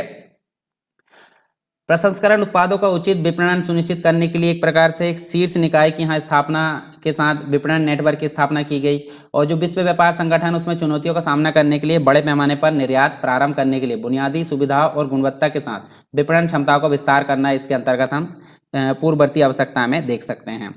इसके अलावा भारतीय जनमानस के जो है अगर देखें तो भारतीय जनमानस के खाद्य और पेय पदार्थ के प्रति रुझान को देखते हुए खाद्य प्रसंस्करण उद्योगों के लिए यह आवश्यक है कि जो उभरते हुए है एक प्रकार से लाभ के अवसर उसके लिए विशेष कदम उठाए। तो यहाँ पे हम देख सकते हैं सबसे इंपॉर्टेंट चीज़ें हमको देखने को मिलती है, जो प्रसंस्कृत खाद्य पदार्थ है उसमें एक प्रकार से अप्रयुक्त क्षमता का दोहन करना। उसके अलावा देखें तो जो अनुबंधित जो खेती होती है उसके माध्यम से कच्चे माल की आपूर्ति सुनिश्चित करना और किसानों तक सीधी पहुंच, उन्नत बीज तथा कृषि प्रौद्योगिकी की उपलब्धता को सुनिश्चित करना इसमें मुख्य रूप से देखा जाता है। फिर जो डेयरी उत्पाद होते हैं, फल सब्जी खाद्य तेल के रूप में हम देख सकते हैं भोजन के जो असंसाधित श्रेणियां होती है उसका मूल्यवर्धन यहाँ सुनिश्चित करना, ठीक है। उसके अलावा भारतीय जो उपभोक्ता होते हैं उसके स्वास्थ्य के प्रति उसको जागरूक करना, जो स्वास्थ्य के स्तर पर मूल्य संवर्धित जो उत्पाद है उसके लिए मार्ग प्रशस्त होगा। निवेश लागत में सुधार की अगर बात करें तो यहाँ देखिए जो आपूर्ति श्रृंखला होती है उसमें निवेश लागत में सुधार करना, जो आपूर्ति सुनिश्चित करना तथा अपव्यय को कम करने में सहायक होगा। इसके अलावा उद्योग को विकास के अवसर देना, मतलब हम बोल सकते हैं जो असंगठित क्षेत्र है उसके माध्यम से ये जो खाद्य प्रसंस्करण है उसमें उद्योग के विकास का अवसर देना यहाँ मुख्य रूप से देखा जा सकता है। बेहतर पैकेजिंग जिसके अंतर्गत कोल्ड चेन निवेश प्रसंस्कृत खाद्य और पेय पदार्थ में सहायता करेगा, साथ ही सब फल और सब्जी जो होते हैं उसके प्रसंस्करण में भी सहायता करेगा। ये एक प्रकार से खान पान की जो आदतें होती है खाने पीने की जो आदत होती है भारतीय उपभोक्ताओं की, इसका लाभ उठाना जिससे रोजगार के नए अवसर सृजित होंगे तथा उपभोक्तावाद को लाभ भी मिलेगा। ग्रीन फील्ड प्रोजेक्ट की बात कर लेते हैं या फिर SEZ की अगर बात करें, ठीक है, तो स्पेशल इकोनॉमिक जोन जो होता है उसके माध्यम से खाद्य प्रसंस्करण के क्षेत्र में निवेशकों को आकर्षित करना, ये सभी इसकी एक प्रकार से पूर्ववर्ती आवश्यकताएं बोल सकते हैं, ठीक है। उसके बाद एक और चीज़ हमको देखने को मिलती है अग्रवर्ती आवश्यकता। उसके पहले हम देख सकते हैं जैसे जो पूर्ववर्ती आवश्यकता है उसमें हमको भारतीय खाद्य व प्रसंस्करण जो उद्योग है उसमें वृद्धि की अपार संभावना देखने को मिलती है। इस क्षेत्र की सफलता परिदृश्य को प्रभावशाली रूप से एक प्रकार से समझने, अवसरों का लाभ उठाने तथा कुशल निष्पादन पर निर्भर करती है। उभरते हुए अवसरों का लाभ उठाने के लिए हम देख सकते हैं रणनीतिक विलय व जो अधिग्रहण की योजना है उसको प्रभावकारी कार्यनीति के द्वारा संपादित करने की आवश्यकता है, तभी वैश्विक स्तर पर यह उद्योग स्थापित हो सकता है। तो ये कुछ पूर्ववर्ती आवश्यकताएं थी। अब बात कर लेते हैं कुछ अग्रवर्ती आवश्यकताओं की। तो यहाँ देख सकते हैं हम सिंपल रूप में अग्रवर्ती आवश्यकताओं के अंतर्गत फिर वही किसान व संसाधकों के बीच आपसी विश्वास को बढ़ावा देना, समझ को बढ़ावा देना, लाभ के आधार पर एक सतत और स्थायी संबंध की स्थापना करना इसका मुख्य आवश्यकता होगी। फिर मौजूदा बुनियादी ढांचे यानी ग्राम पंचायत सहकारी संस्थाओं के जो है मौजूदा बुनियादी ढांचे का उपयोग करना। इसके अलावा कृषि उत्पादन जो है खाद्य प्रसंस्करण उत्पादन तथा उपभोक्ता तक पहुंचने वाली जो कीमत है उसके बीच में अंतर को कम करना जिससे अधिकतम लाभ की प्राप्ति हो सके। फिर जो संसाधक होते हैं उनको सतत कच्चे माल की आपूर्ति तथा किसानों के न्यूनतम मूल्य स्थिरता को सुनिश्चित करने के लिए एक वायदा बाजार का विकास करना। साथ में हम देख सकते हैं यहाँ पे एक समकारी फंड, समकारी फंड मतलब इक्वलाइजेशन जो फंड होता है उसकी स्थापना करना, जो विशेष मूल्य स्तर पर कच्चे माल की निरंतर आपूर्ति सुनिश्चित करे तथा कम कीमत की स्थिति होने पर जो मतलब कम कीमत की स्थिति होने वाली जो बचत है उसके द्वारा फंड को स्वयं पुनर्निर्मित करने का प्रयास करना। ये मुख्य रूप से यहाँ पे देखा जाता है। ठीक है, किसके अंतर्गत? अग्रवर्ती आवश्यकताओं के अंतर्गत। अब आपूर्ति श्रृंखला प्रबंधन की अगर बात करें, जैसे जो प्रोडक्ट है, प्रोडक्ट एक प्रकार से क्या हुआ, रॉ मटेरियल के रूप में है। ठीक है, रॉ मटेरियल के रूप में अगर वो जाएगा फैक्ट्री में तो किसके द्वारा जाएगा? सप्लायर के द्वारा। सप्लायर उसको कहाँ भेजेगा? फैक्ट्री में। फैक्ट्री जो भी जो प्रोडक्ट है उसको संसाधित या प्रसंस्कृत करने के बाद उसको डिस्ट्रीब्यूट करेगी, तो डिस्ट्रीब्यूशन जो होगा परिवहन मतलब परिवहन के माध्यम से होगा। ठीक है, परिवहन क्या करेगी? रिटेलर के पास यहाँ भेजेगी और रिटेलर के पश्चात फिर कस्टमर को डायरेक्टली मतलब सीधे प्राप्त हो जाएगा। ठीक है, मतलब इस प्रकार से रॉ मटेरियल से जो प्रोसेस प्रारंभ हुई है कस्टमर तक की हम देख सकते हैं, ये सभी प्रोसेस कहलाती आपूर्ति श्रृंखला। तो आपूर्ति श्रृंखला का प्रबंधन हम देख सकते हैं। तो आपूर्ति श्रृंखला प्रबंधन जो व्यवसाय है उससे संबंधित अगर देखें तो नेटवर्क की एक प्रक्रिया है जो उत्पादों के बेहतर प्रबंधन, पैकेजिंग, गुणवत्ता तथा जो उपभोक्ता हो उसकी आवश्यकता व प्रवृत्ति को समझकर उत्पादों के निर्माण को सम्मिलित करता है। ठीक है, आपूर्ति श्रृंखला के अंतर्गत अगर देखें तो उसकी मतलब आपूर्ति श्रृंखला जो प्रबंधन है उसमें क्रियाओं का विस्तार, कच्चे माल का भंडारण हम देख सकते हैं। ठीक है, फिर प्रसंस्करण के बारे में देख सकते हैं। उसके बाद अंतिम उत्पाद मतलब जो है डिस्ट्रीब्यूशन के समय जो उपलब्ध होता है, मतलब प्रारंभिक बिंदु से उपयोग के स्तर तक की जो कथा है मतलब जो कहानी है पूरी आपूर्ति श्रृंखला के अंतर्गत हमने देखे हैं। इसके अलावा भारत अगर बात करें तो भारत में हमको एक प्रकार से जो भारत स्वयं जो है विश्व के खाद्य आपूर्तिकर्ता देश के रूप में स्थापित कर सकता है अपने आप को, स्वयं को, क्योंकि यहाँ हम देखें तो यहाँ हमको एक प्रकार से कृषि जो है, कृषि योग्य भूमि पर जो है विभिन्न मौसमों में विभिन्न प्रकार के फल और सब्जियों का उत्पादन देखने को मिलता है जो विभिन्न उद्योगों में काफ़ी महत्वपूर्ण भूमिका निभाते हैं। और खाद्य प्रसंस्करण जो उद्योग है उसमें घरेलू और अंतर्राष्ट्रीय बाजार में किसानों व उपभोक्ताओं के बीच एक महत्वपूर्ण भूमिका निभा सकता है। कोल्ड चेन की पर्याप्त आधारीय जो संरचना है उसका विकास व भंडारण की पर्याप्त व्यवस्था न होने से देश में फल तथा सब्जी की मात्रा में हानि होती है। ठीक है, मतलब आसानी से एक प्रकार देखें तो भंडारण और उसका जो है पर्याप्त मात्रा में न होने के कारण इनका जो है काफ़ी नुकसान होता है। अतः भारत में एक प्रकार से देखें तो सार्थक व प्रभावी आपूर्ति श्रृंखला जो प्रबंधन है उसको निर्मित करने की आवश्यकता है। अगर आपूर्ति श्रृंखला का जो प्रबंधन अच्छे से किया जाएगा तो इस प्रकार की हानि का सामना हमको नहीं करना पड़ेगा, क्योंकि भारत के खाद्य श्रृंखला का बुनियादी ढांचा काफ़ी कमजोर देखने को मिलता है। इसी के साथ में अगर देखें तो जो भारत है, भारत में हम खाद्य क्षेत्र में तीव्र समृद्धि और संरचना सुधार की ओर अग्रसर है हम देख सकते हैं। और यह क्षेत्र उत्पादन में वृद्धि, प्रसंस्करण तथा प्रबंधन, वितरण तथा खुदरा व्यापार क्षमता बढ़ाने के उद्देश्य से सार्वजनिक व निजी निवेश की ओर आकर्षित कर रहा है। खाद्य क्षेत्र की जो कंपनियां हैं उनमें आने वाले वर्षों में गुणवत्ता, क्षमता, प्रभावकारिता में सार्थक सुधार करेगी। भारत के अंतर्गत अगर देखें तो अंतर्राष्ट्रीय मानकों के रूप में जो है एक प्रकार से अंतर्राष्ट्रीय मानकों के अनुरूप अपने मानक को निर्मित करने की आवश्यकता है। और खाद्य क्षेत्र में वितरण पक्ष को मजबूत करने के लिए आपूर्ति श्रृंखला प्रबंधन को मजबूत करने की आवश्यकता है।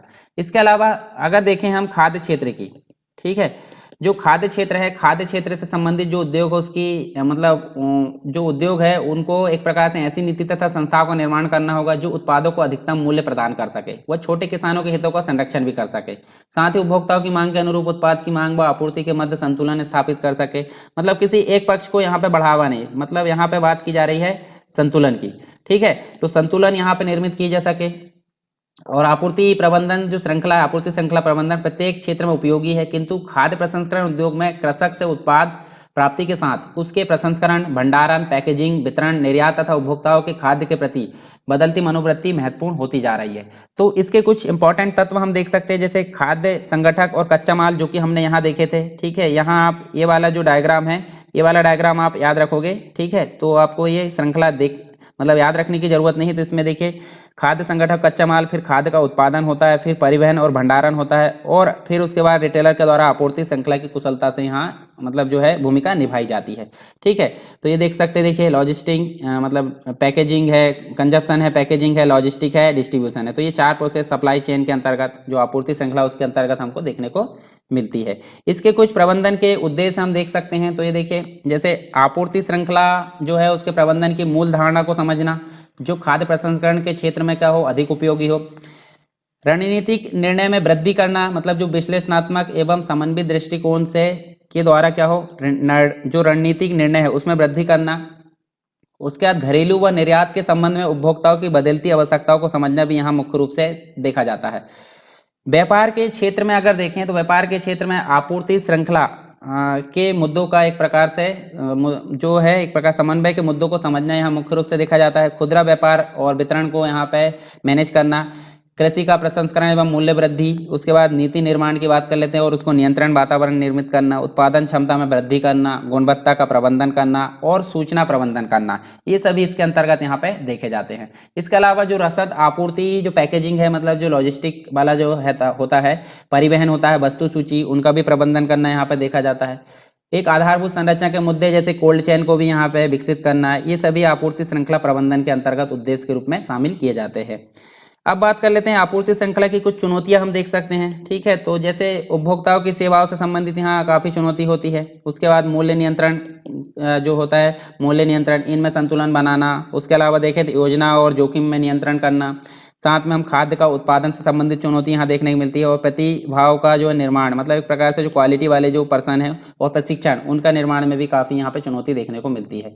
भारत में खाद्य प्रसंस्करण उद्योग के समक्ष बहुत सारी समस्याएं और चुनौतियां हैं, जिसमें हम देखें तो भारत में खाद्य उद्योग संगठन यह महसूस कर रहा है कि वैश्विक बाजार में प्रतिस्पर्धा का सामना करने के लिए प्रभावी आपूर्ति श्रृंखला का प्रबंधन करने की आवश्यकता है। तो आपूर्ति श्रृंखला का प्रबंधन सबसे इंपॉर्टेंट चीज़ यहाँ देखी जाती है किसके अंतर्गत, खाद्य प्रसंस्करण के अंतर्गत। अब बात कर लेते हैं भारतीय कृषि की समस्याओं के समाधान में इसकी क्या भूमिका है, खाद्य प्रसंस्करण की। तो वर्तमान समय की अगर बात करें तो वर्तमान समय में भारतीय कृषि अत्यधिक श्रम बल और छिपी बेरोजगारी की समस्या से जूझ रही है। ठीक है, खाद्य प्रसंस्करण जो उद्योग है उससे ग्रामीण क्षेत्रों में प्रसंस्करण से संबंधित लघु एवं कुटीर उद्योगों का विकास होगा और बेरोजगारी की समस्या यहाँ पे दूर होगी। इसके अलावा अगर देखें तो जो भंडार गृह है उसके अभाव के कारण जो 1/4 अनाज है, कृषिगत वस्तु है, वो बर्बाद हो जाती है। तो इसके उपाय के लिए हमको क्या करना पड़ेगा, जो खाद्य प्रसंस्करण उद्योग है उससे संबंधित जो कुशल सप्लाई चेन है वो विकसित करना पड़ेगा। जो स्ट्रक्चर जो डेवलपमेंट है, और इससे एक प्रकार से डेवलपमेंट होगा तो इससे न केवल अनाजों की बर्बादी रुकेगी बल्कि उनके उचित मूल्य को भी वो प्राप्त करेगी। इसके अलावा जो है पूंजी तथा तकनीक का अभाव हमको यहाँ देखने को मिलता है, यानी फसल काटने के बाद मूल्य की अनिश्चितता के कारण भारत में कृषि और किसानों की बड़ी समस्या में शामिल है। तो ऐसे में क्या करना चाहिए, ऐसे में जो खाद्य प्रसंस्करण उद्योग है उसके विकास में बड़े बड़े निवेशक इस क्षेत्र में शामिल होंगे और संविदा पर आधारित जो कॉन्ट्रैक्ट पर आधारित जो खेती है उसके विकास से इन समस्याओं का समाधान हो पाएगा। इस प्रकार हम देख पाते हैं कि जो भारत में कृषि संबंधी समस्याओं के समाधान में खाद्य प्रसंस्करण उद्योग की काफ़ी अत्यंत मतलब जो प्रभावी भूमिका वो देखने को मिलती है। इसी से संबंधित एक योजना है वो उसके बारे में हम बात कर लेते हैं। जैसे प्रधानमंत्री किसान संपदा योजना की बात करें तो 14वां जो वित्त आयोग आया था, 14वां वित्त आयोग की अगर बात करें तो 2015 से 20 के अंतर्गत जिसका कार्यकाल था, और 20 से 15वां वित्त आयोग यहाँ पे आ गया है। अच्छा, 15वां वित्त आयोग के अध्यक्ष किसकी अध्यक्षता में गठित किया गया है, इसका आंसर आप कमेंट बॉक्स में बताएंगे। ठीक है, और उसकी ड्यूरेशन आपको 20 से 25 के बीच में देखने को मिलेगी। तो 14वां वित्त आयोग की अगर बात करें तो इसमें जो समाप्ति के साथ साथ जो 2016 से 20 की अवधि में हमको एक प्रकार से 6,000 करोड़ रुपए के आवंटन से एक नई केंद्रीय क्षेत्र की स्कीम, जिसे हम बोलते हैं प्रधानमंत्री किसान संपदा योजना, यानी कि कृषि समुद्री प्रसंस्करण एवं कृषि प्रसंस्करण क्लस्टर के विकास स्कीम का अनुमोदन यहाँ पे किया गया। इसका जो कार्यान्वयन है, इसका जो एग्जीक्यूशन है खाद्य प्रसंस्करण उद्योग मंत्रालय के द्वारा किया जाएगा। प्रधानमंत्री किसान संपदा योजना एक व्यापक पैकेज है जिसके परिणाम स्वरूप अगर देखें तो हम जो है खेत से लेकर खुदरा बिक्री केंद्रों तक दक्ष आपूर्ति जो श्रृंखला है प्रबंधन के साथ आधुनिक अवसंरचना का सृजन भी कर सकते हैं या होगा इसका सृजन। इससे देश में न केवल खाद्य प्रसंस्करण क्षेत्र में वृद्धि होगी बल्कि हम देख सकते हैं तीव्र वृद्धि के साथ साथ किसानों को जो है बेहतर मूल्य दिलाने, किसानों की आय को दोगुना करने, साथ साथ में ग्रामीण क्षेत्रों में रोजगार, भारी अवसर, तो ये सारी चीज़ हमको यहाँ पे देखने को मिलती है। प्रसंस्करण तथा प्रसंस्कृत खाद्य पदार्थों के निर्यात स्तर को बढ़ावा देने के लिए एक प्रकार से विशेष कदम हम इस योजना को बोल सकते हैं। इसके अलावा प्रधानमंत्री किसान संपदा योजना के अंतर्गत निम्नलिखित स्कीमों का कार्यान्वयन किया जा रहा है। तो देखिए, मेगा फूड पार्क हम देख सकते हैं, कोल्ड चेन के बारे में देख सकते हैं जो कि हमने पीछे बात की है। उसके अलावा खाद्य प्रसंस्करण एवं परिरक्षण क्षमताओं का सृजन एवं विस्तार किया जाएगा। कृषि प्रसंस्करण क्लस्टर अवसंरचना का विकास किया जाएगा। बैकवर्ड और फॉरवर्ड लिंकेजों का सृजन किया जाएगा। खाद्य संरक्षा और गुणवत्ता आश्वासन अवसंरचना का विकास किया जाएगा। मानव संसाधन एवं संस्थान का भी विकास यहाँ पे किया जाएगा। किसके अंतर्गत? प्रधानमंत्री किसान संपदा योजना के अंतर्गत। तो इसी के तहत हम देख सकते हैं प्रधानमंत्री किसान जो संपदा योजना, उसमें 1,04,125 करोड़ रुपए मूल्य के 334 लाख मीटर टन की कृषि उपज के संचालन हेतु 31,400 करोड़ रुपए निवेश किए गए हैं। 20 लाख किसानों को यहाँ लाभ होने की संभावना है। और वर्ष 2019-20 तक मतलब अगर देखें तो ये चल रहा है जो, ठीक है, तो इसमें हम देखें तो 5,30,500 प्रत्यक्ष और अप्रत्यक्ष रोजगार यहाँ पर सृजित होने की संभावना है प्रधानमंत्री किसान संपदा योजना के अंतर्गत। इसके अलावा हम देखते हैं इस योजना की कुछ जो है विशेषताएं देखने को मिलती हैं, जैसे कि यह योजना जो है इसका उद्देश्य कृषि के परक जो है कृषि परक बनाना, संसाधनों का आधुनिकीकरण और कृषि उत्पादों के नुकसानों को कम करना इसका मुख्य उद्देश्य है। इसके अलावा यह जो है खाद्य संसाधन मंत्रालय द्वारा चलाई जा रही, मतलब जो खाद्य संसाधन मंत्रालय है उसके द्वारा चलाई जा रही अन्य योजनाओं के लिए एक प्रकार से अम्ब्रेला योजना के रूप में हम इसको देख सकते हैं। ठीक है, अम्ब्रेला योजना के रूप में इसको देख सकते हैं। इसके अलावा आधारभूत जो संरचना है, आधारभूत संरचना उपलब्ध कराना इसका मुख्य कार्य है। ठीक है, डेयरी मत्स्य आदि उत्पादों जो कृषि उत्पाद है उसका मूल्य संवर्धित सुनिश्चित करना। इसके अलावा इसमें जो है हम देख सकते हैं शामिल शीत श्रृंखला और मूल्य संवर्धन योजना, परिरक्षण एवं आधारभूत संरचना सुविधाओं की स्थापना में वित्तीय सहायता के माध्यम से जो बागवानी और गैर बागवानी है कृषि की जो उत्पाद है उसमें मूल्य संवर्धन करना, साथ में कृषि उत्पाद की कटाई के उपरांत जो हानि होती है उसको भी रोकना इसका मुख्य कार्य है। तो ये योजना है, ये भारत में रोजगार और संपन्नता के लक्ष्य को पूरा करेगी। इस योजना के कार्यान्वयन से कुशल आपूर्ति श्रृंखला जो मतलब एक प्रकार से देखें तो आपूर्ति श्रृंखला जो प्रबंधन है जो हमने अभी देखे थे वो उसमें एक प्रकार से आधारभूत संरचना का विकास होगा। यह योजना किसानों की आय को दोगुनी भी करेगी और इसके एक प्रकार से लक्ष्य को जो है सहायक सिद्ध होगा। ये एक प्रकार से खाद्य प्रसंस्करण मतलब जो राष्ट्रीय खाद्य प्रसंस्करण नीति है उसकी अगर बात करें हम यहाँ पे, तो यहाँ हमको देखने को मिलता है यानी कि जो राष्ट्रीय खाद्य प्रसंस्करण नीति है उस पर दृष्टिकोण पत्र पर जो मंत्रालय की वेबसाइट है उसमें हमको देखने को मिलता है। और राष्ट्रीय खाद्य प्रसंस्करण नीति के अंतर्गत हमको राष्ट्रीय ग्रिड, इंडिया नेशनल ग्रिड ये देखने को मिलती है। साथ में हमको राष्ट्रीय शीत श्रृंखला नेशनल ग्रिड जो कोल्ड चेन है उसकी बात करें तो इनके निर्माण पर ध्यान केंद्रित किया जाएगा। इसके साथ साथ जो है देश भर में कोने कोने पर हमको खुदरा बाजार जो है देखने को मिलेंगे। साथ में कृषकों की आय में बढ़ोतरी होगी, तो ये भी हम देख सकते हैं। देखिए कभी कभी हमको ये चीज़ देखने को मिलती है कि जैसे कहीं किसी भी मतलब अनेक जो राज्य है भारत के अंतर्गत उसमें किसानों के द्वारा जो है थोक मूल्य में एक प्रकार से गिरावट आने के कारण अलग अलग जो सामग्री है जैसे टमाटर है, फूल गोभी, जो बहुत सारी चीज़ है मतलब सब्जी और फल है वो पूरी तरह से एक प्रकार से फसल उनकी खेत में ही नष्ट हो जाती है एक प्रकार से। ठीक है, मतलब एक प्रकार से मूल्यों में गिरावट आती है तो वो खेत में ही नष्ट हो जाती है क्योंकि लाने ले जाने का जो परिवहन व्यय है वो तक नहीं निकल पाता। इन फसलों के थोक मूल्य में गिरावट के कारण एक प्रकार से उनको मूल्य प्राप्त नहीं होता और एक प्रकार से निकटतम बाजार में लाने ले जाने की लागत हासिल नहीं हो पाती। साथ में ये जो घटना होती है कभी कभी किसानों के लिए एक प्रकार से बहुत ही दुखदायी होती है, मतलब वो जो सारी सब्जी फल के जो भी है पौधे वो उखाड़ते हुए देखे जा सकते हैं। ठीक है, तो समाचार पत्र में भी हमको काफ़ी मात्रा में इस प्रकार की चीज़ें देखने को मिलती है। जो खेती के भरोसे है जीवन यापन करना काफ़ी मुश्किल हो गया, परिवार का पोषण आवश्यकताओं की पूर्ति करना मतलब आसान नहीं रह गया, इस प्रकार से यहाँ देखा जाता है। मतलब जो किसानी मतलब खेती किसानी जो होती है उसके बारे में बात की जा रही है। उसके अलावा ऐसी स्थिति में अगर देखें तो बहुत सारे जो किसान होते हैं वो अपनी फसलों को मंडी में न्यूनतम लागत पर बेचने के बजाय किसी कॉन्ट्रैक्टर या फूड प्रोसेसिंग संबंधी जो व्यक्ति है उसको बेचते हैं तो उसके लिए अधिक फायदेमंद होगा।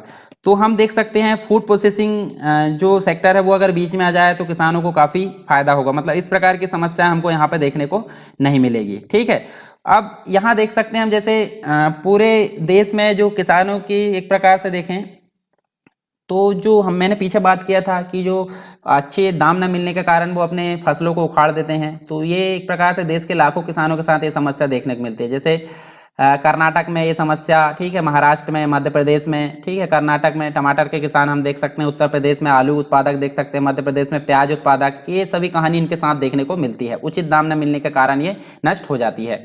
उचित मूल्य के अभाव से क्या होते हैं, एक प्रकार से अन्नदाता अपनी मेहनत से सींची फसल को सड़क किनारे फेंक देते हैं। अक्सर देखने को मिलता है कि फसलों को खेतों में ही छोड़ दिया जाता है और उसमें आग लगा दी जाती है, ठीक है। और सारी चीज़ हम यहाँ देख सकते हैं। कृषि उत्पादन में बढ़ती एक प्रकार से बागवानी फसलों की हिस्सेदारी का परिणाम है, जो कि 2017-18 में देश में खाद्यान्न उत्पादन में उल्लेखनीय वृद्धि हमको देखने को मिली। इस समय अवधि में हम देख सकते हैं 30 मिलियन टन खाद्यान्न उत्पादन किया गया और स्पष्ट रूप से देश का जो पेट भरने के लिए अन्नदाता को फसलों के आवर्ती मूल्य में आने वाले उतार चढ़ाव से सुरक्षित रखा जाना चाहिए। इस प्रकार से ये प्रयास किया जाना चाहिए गवर्नमेंट के द्वारा। इस स्थिति में खाद्य प्रसंस्करण क्षेत्र एक अहम भूमिका निभाता है, मतलब बीच में मीडिएटर के रूप में। तो यह क्षेत्र जो होता है मूल्य वृद्धि के माध्यम से किसानों को एक प्रकार से परिश्रम की बेहतर सुविधा, ठीक है, परिश्रम की बेहतर सुविधा, बेहतर जो कीमतें हैं उसको प्राप्त करने में एक महत्वपूर्ण भूमिका निभाता है। खाद्य प्रसंस्करण मंत्रालय द्वारा एक जानकारी के अनुसार अगर देखें तो वर्तमान समय में भारतीय कृषि उत्पादन का लगभग 10वां हिस्सा एक प्रकार से प्रोसेस हो रहा है, यानी कि संसाधित हो रहा है या प्रसंस्कृत हो रहा है, और मंत्रालय का उद्देश्य इसे वर्तमान स्तर तक 3 गुना बढ़ाने का है। इसी के संबंध में हम देखें तो कृषि एवं उद्योग के बीच में एक कड़ी के रूप में ये काम करता है, ठीक है। तो यहाँ देखिए यह जो है एक प्रकार से कृषि क्षेत्र में किसानों की आय बढ़ाने में काफ़ी मदद करता है। उसके अलावा देखें तो फसल उत्पादन में वृद्धि एवं उसके मूल्य संवर्धन भी इसके द्वारा किया जाता है। कृषि को उपज में जो है उसका अधिकतम इस्तेमाल ये सुनिश्चित करता है, ठीक है। उपभोक्ताओं को एक प्रकार से सुरक्षित और पोषकता का जो भरपूर है वो भी, मतलब पोषक तत्व से भरपूर जो भोजन है वो भी उपलब्ध कराता है। उसके अलावा सर्वाधिक रोजगार परक क्षेत्रों में से एक इसको जाना जाता है। कई अन्य पूंजी आधारित क्षेत्र की तुलना में यह ज़्यादा रोजगार प्रदान करता है, विशेषकर महिला एवं कृषि क्षेत्र में कार्यरत अतिरिक्त श्रम बल को भी यहाँ मतलब रोजगार प्रदान करता है।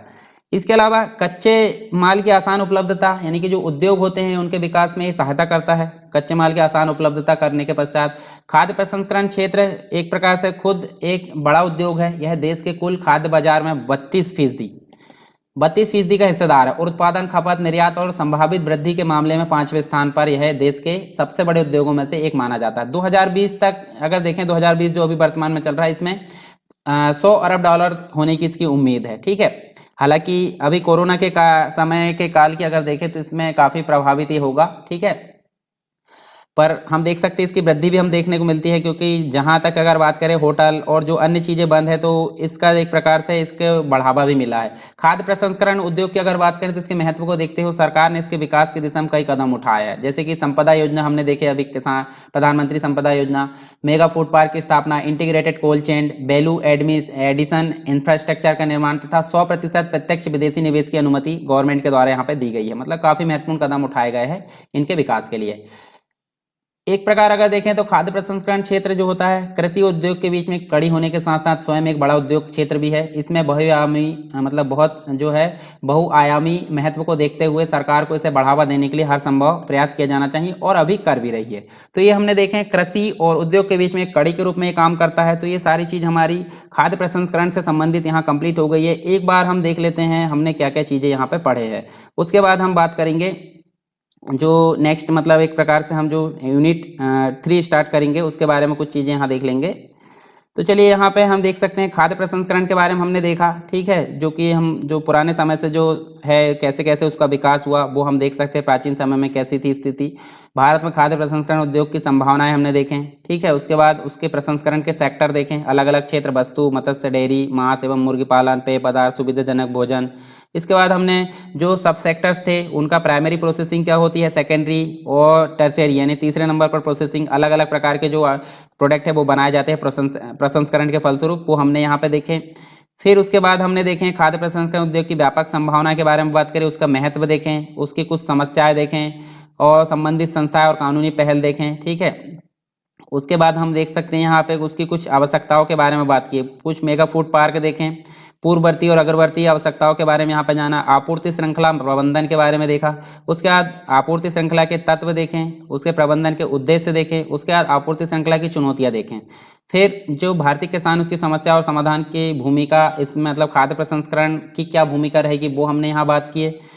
प्रधानमंत्री किसान संपदा योजना उसके संबंध में जो कार्यान्वयन की जा रही कुछ स्कीम के बारे में बात की है। उसके बाद उसकी कुछ विशेषताएं देखें, राष्ट्रीय खाद्य प्रसंस्करण नीति के बारे में बात की है, कृषकों की जो वर्तमान स्थिति और कृषक और उद्योग के बीच में जो कड़ी है खाद्य प्रसंस्करण उद्योग, उसके बारे में यहाँ पे बात की। तो इस प्रकार हमारा जो कंप्लीट रूप से खाद्य प्रसंस्करण से संबंधित जो टॉपिक है वो हमारा यहाँ कवर हो गया। तो इस प्रकार हमारी जो यूनिट 2 है, यूनिट 2 मतलब जो पेपर 1 है, पेपर 1 का अगर देखें तो बी पार्ट ये चल रहा था, ठीक है, अभी चल रहा है वर्तमान में।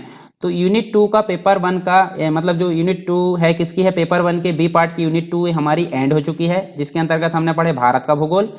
अब जो यूनिट 3 आएगी उसमें पढ़ेंगे हम मध्य प्रदेश का भूगोल, ठीक है, मध्य प्रदेश के भूगोल के बारे में हम कंप्लीट चीज़ें देखेंगे।